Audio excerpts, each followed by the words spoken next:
Muchas gracias. Buenas tardes. Ante todo, quiero dar las gracias a Leopoldo, que ha pensado en que yo podía presentar este libro, y la verdad es que para mí es una enorme satisfacción poderlo hacer, porque me considero muy amigo de Leopoldo y además una persona que, habiendo dedicado una parte de su vida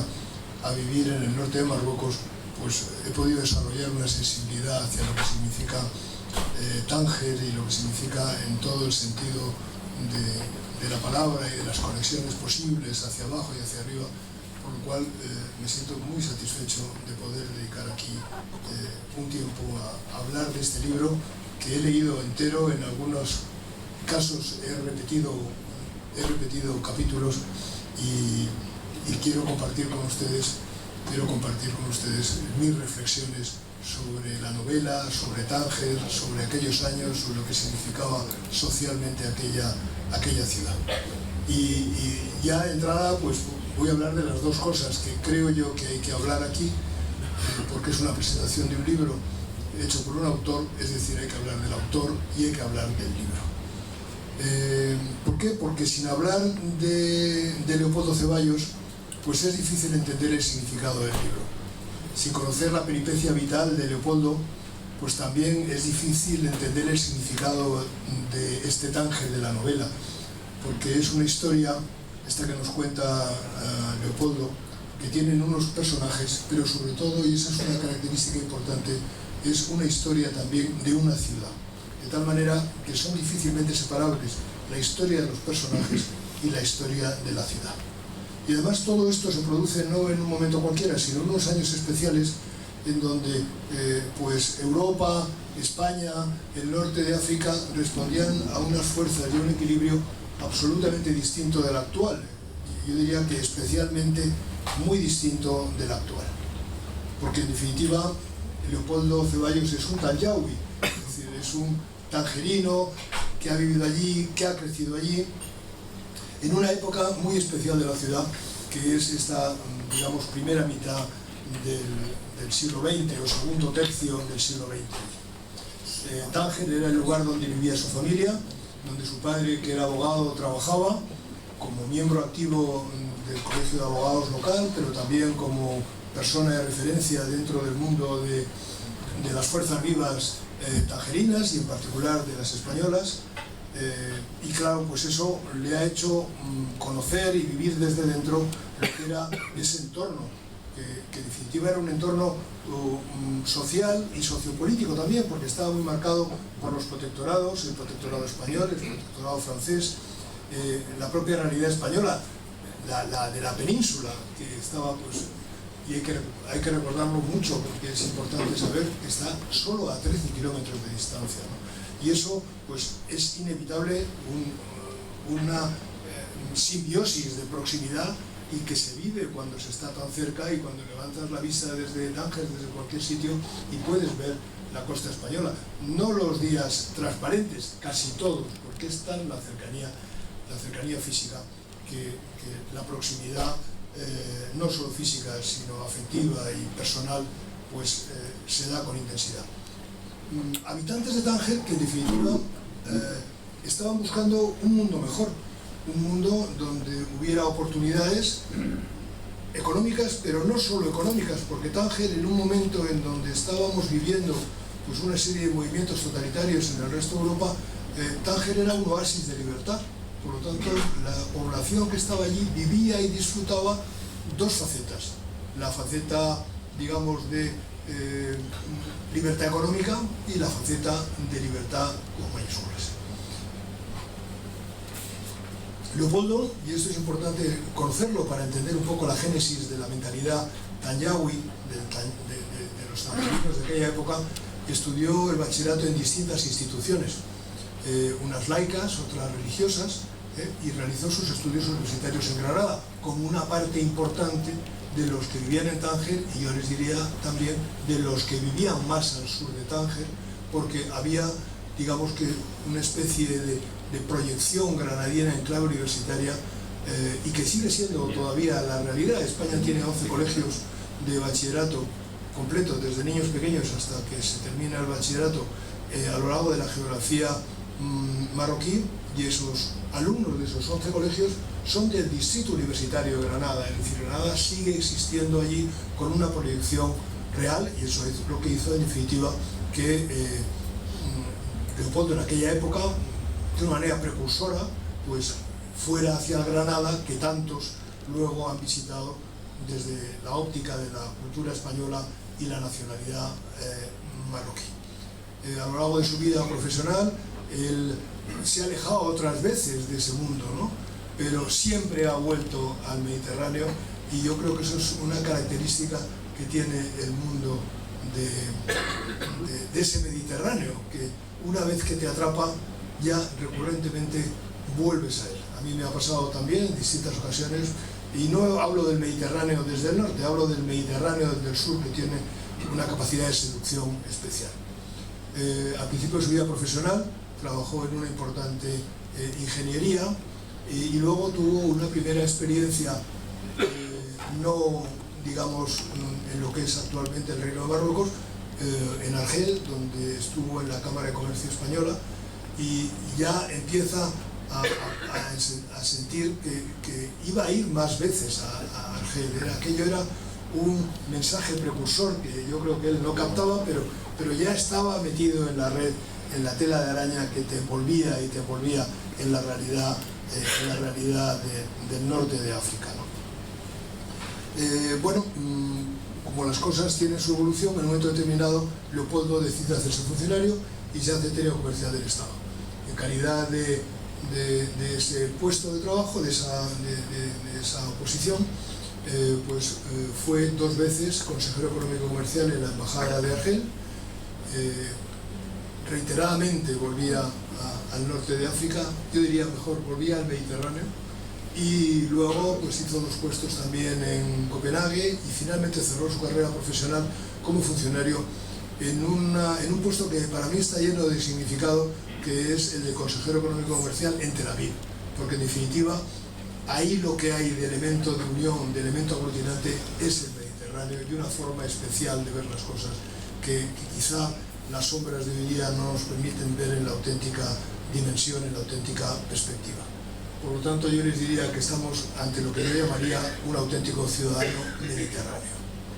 Este Mediterráneo, que es nuestro mar, y afortunadamente de muchos otros también,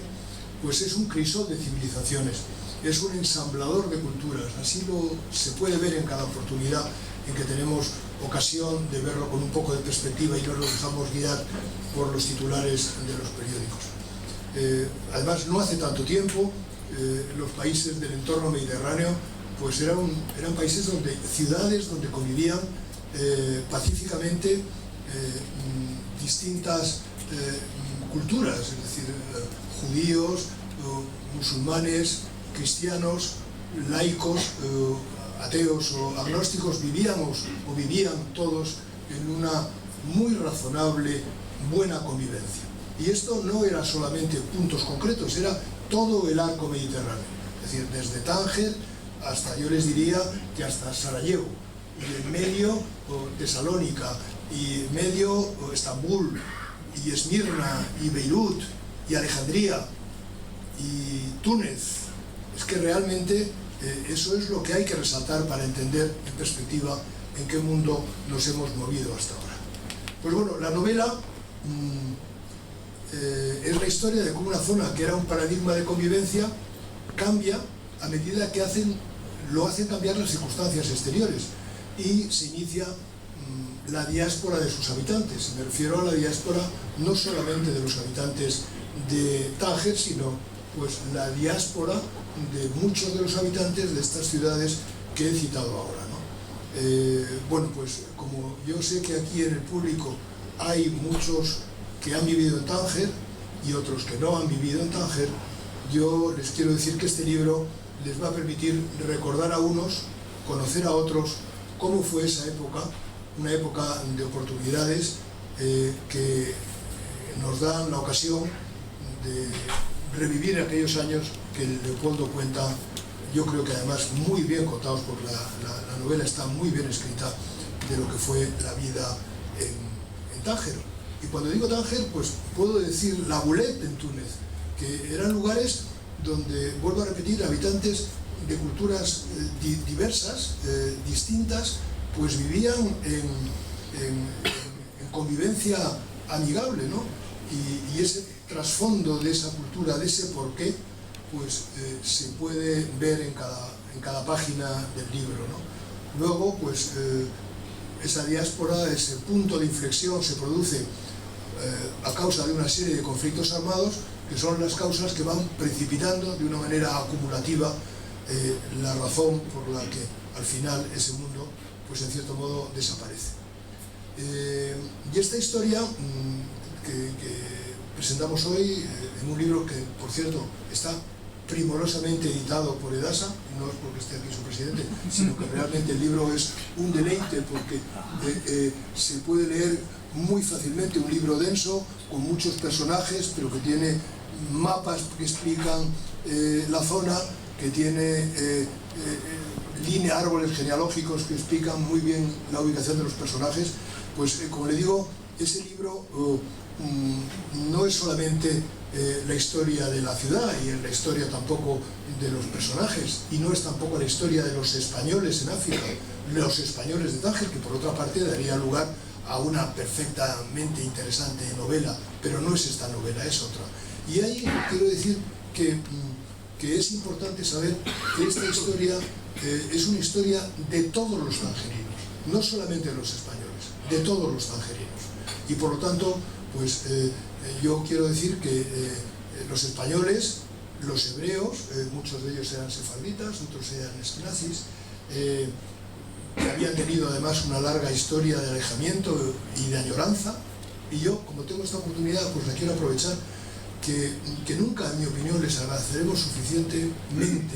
los españoles, que no tuvimos que salir de nuestra patria, el cariño con que aquellos que injusta y erróneamente fueron expulsados han guardado. Yo les puedo asegurar que tengo constatación añorada, y eso pues se palpa también en el libro, ¿no? Yo creo que van a tener ustedes muchos prismas que les van a dar luces a lo largo de toda la lectura del libro. Pero no solamente es una historia de españoles, es una historia de hebreos, es una historia o mejor dicho, no es una historia de cristianos, es una historia de hebreos, es una historia también, y aquí hablo ya de nacionalidades, de ingleses, de gibraltareños. ¿Cómo no va a ser una historia de gibraltareños hablando de Tánger? Es una historia de árabes, es una historia de bereberes, de habitantes de Marruecos, de franceses, de belgas y de otros muchos que decidieron quedarse después de haber visitado la ciudad y que pudieron disfrutar de las posibilidades que Tánger en aquella época les ofrecía.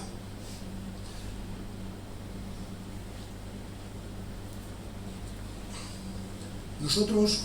aquella España de los años 40, que yo recuerdo muy someramente, pero sí con mucho más intensidad la España de los 50, donde pues, España todavía tenía presencia hasta el año 56 en Tánger, pues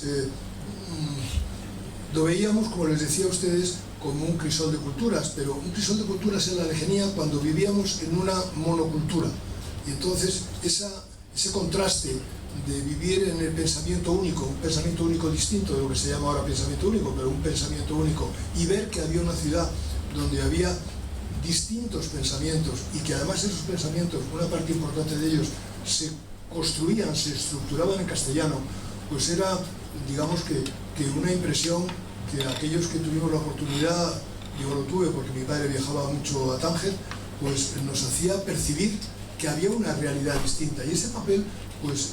jugaba su protagonismo, ¿no? También les voy a decir que era una ciudad que tenía un perfume de orientalismo, porque no era solamente el Tánger internacional, es que las fotos que venían tenían ese componente local donde nos hacían ver una cultura pues enormemente distinta de lo que era desde luego nuestro perimundo en aquel momento. Bien, yo también les quiero decir que esta novela, y eso lo dice Leopoldo en distintas ocasiones, y lo he hablado mucho con él, no es la novela de los expatriados de Tánger, expatriados que han dado lugar a muchísima literatura alrededor de Tánger. Los Bowles, los Kerouac, los Bacon, el Genet, de Paul Morand, Copland. Hay una lista enorme de pintores, escritores que hablan de un Tánger diferente. No esperen encontrar en esta novela ese Tánger. Este es el Tánger de la vida del día a día, la vida de estos artistas era una vida distinta, era una vida alejada y por lo tanto